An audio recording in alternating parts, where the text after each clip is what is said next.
Yo, what is up, guys? Now, One Piece chapter 878. Okay, this was a hype chapter, especially at the end with an epic setup for the next chapter. But before we get onto that, let's backtrack for a little bit. Now, with the cover page, we see the usual stuff. A great cover page, but not sure if there's any form of, foreshadowing there. Maybe some people might find something out, given that, Jinbei wasn't there, but who knows. But we dive back into the flashback with Pedro and Ferrospace after Big Mom lets him go, and they were talking about the meaning of the Nox Pirates, which means the dark before the dawn. Again, possibly relating to what will happen once the One Piece is found. And we also learned that Pedro is actually 27 in this flashback, and given that Big Mom took 50 years away from his lifespan, he was 77 years old at that point in time.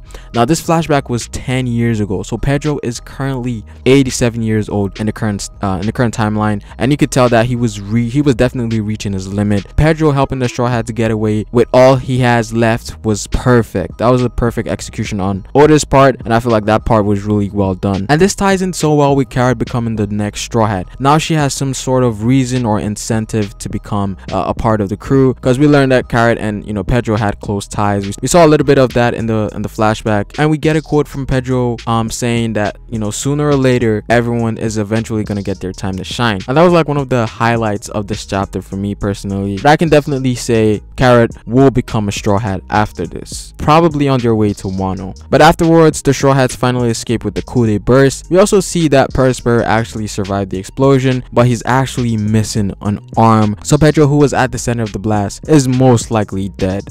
Again, this might be one of the few individuals that is confirmed to be dead in One Piece. Again, people have died in the past before, but there's not a lot of people that we've seen that have actually died in front of the Straw Hats. But yeah, Pedro, RIP. Now, I gotta commend Luffy in this chapter for his sharp reaction. Now, as soon as Pedro exploded himself, Luffy acted like how a captain should act, because he realized how dire the situation was gonna get. When Luffy is serious, things are gonna get crazy. Now, we also get the Katakuri versus Luffy. Again, this guy is completely unaffected by Luffy's attack, doing the same thing he did in the last chapter, but Luffy finds a way around that and grabs him with a third arm. Now, even though he says he couldn't do anything about it, I feel like at this point Katakuri has some motive, some type of reasoning when it comes down to Luffy, because his actions have been a bit off ever since he said that Luffy will become a threat to Big Mom. And I feel like there's something spooky going on with Katakuri. Again, this man can see the future, so he knew he was gonna get trapped by Luffy, but he still let himself get captured anyway. So I'm not sure what's going on with Katakuri. Maybe something special about him, and maybe him and Luffy, you're gonna have some interactions. We're not gonna just see them fighting. He might be saying something to Luffy as they're fighting. But that's really something I noticed when it comes down to Katakuri.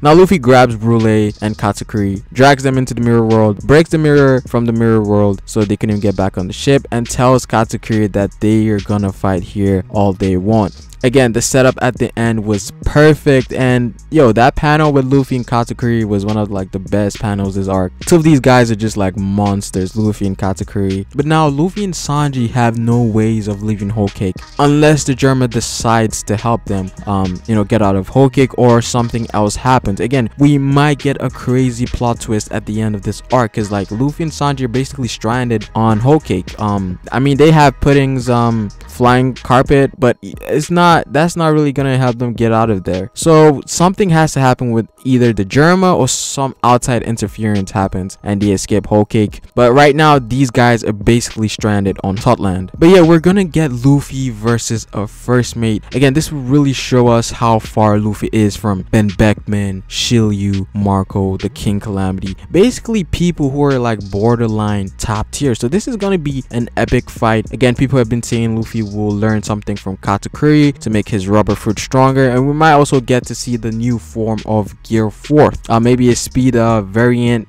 version that we're all waiting for, because Tank Man, Bounce Man, and maybe he has another form, a form that relies more on observation, hockey, and speed to sort of counter Katakuri's future vision, because that thing is just OP. But then again, Luffy should not be able to beat Katakuri unless something crazy happens. Again, Luffy is specialized in King's Haki. Do we get an advanced version or a mid middle version of King's Haki in this chapter. We know Luffy is specialized in King's Haki, but we haven't really got to see anything about it other than, you know, it knocking fodder out. But yeah, this chapter was amazing. 8 out of 10 for me for sure. This chapter really made up for that 2-week break we had. Again, we are reaching the finale of this arc, so things should wrap up really quickly. But it is Pharaoh, and we are out.